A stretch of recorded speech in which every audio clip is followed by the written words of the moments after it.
like ear. I immediately thought that the next most important thing about emails and letters was that they should end the hostile conversation instead of escalating it. Then the other F would be firm, I said.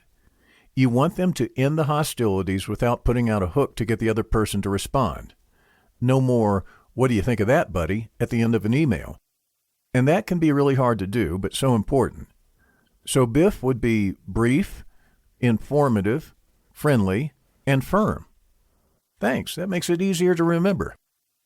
Everyone was pleased to have it be so simple, and it was one of the great takeaways from the training, for me as well as the participants.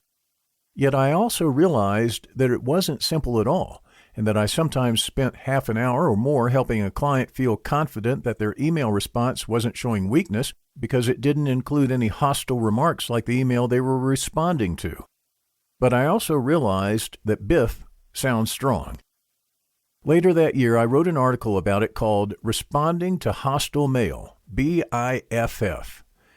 But at some point, I realized that we needed to say more than just BIFF. It might have been after I had a conversation with a man from Australia at a training I gave in Toronto later in 2007. The Toronto training included family lawyers, therapists, and mediators, and I told them about BIFF for emails and letters. Afterward, at the end of the all-day training, a man came up to me and said that he was from Australia and that BIFF already had a common usage there. In Australia, a BIFF means a thought. You might want to think of a different word for Australia.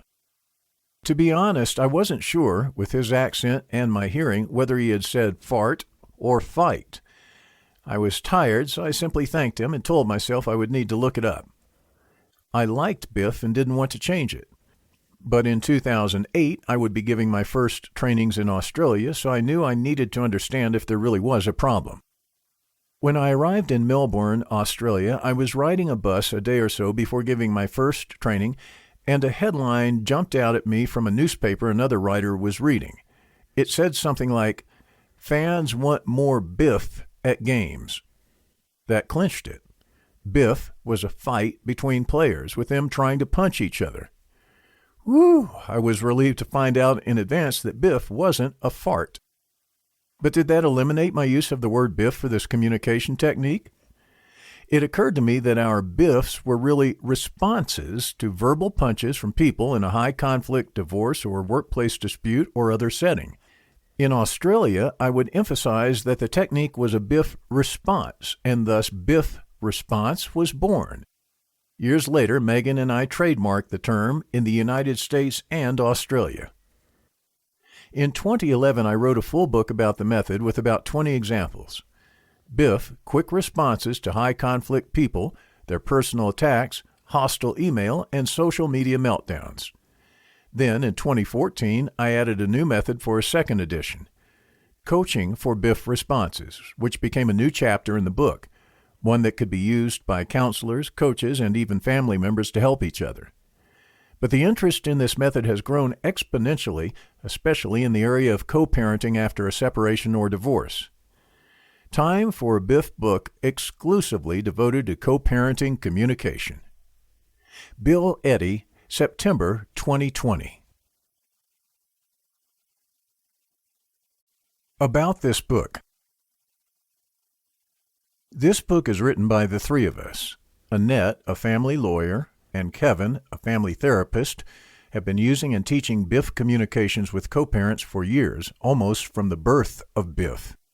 With their added expertise and examples, this book addresses numerous co-parenting issues and how you can use BIFF communications for calmer discussions and decision-making.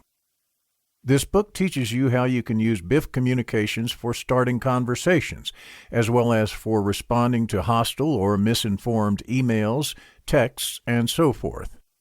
That's why this book is about BIFF communications, not just BIFF responses.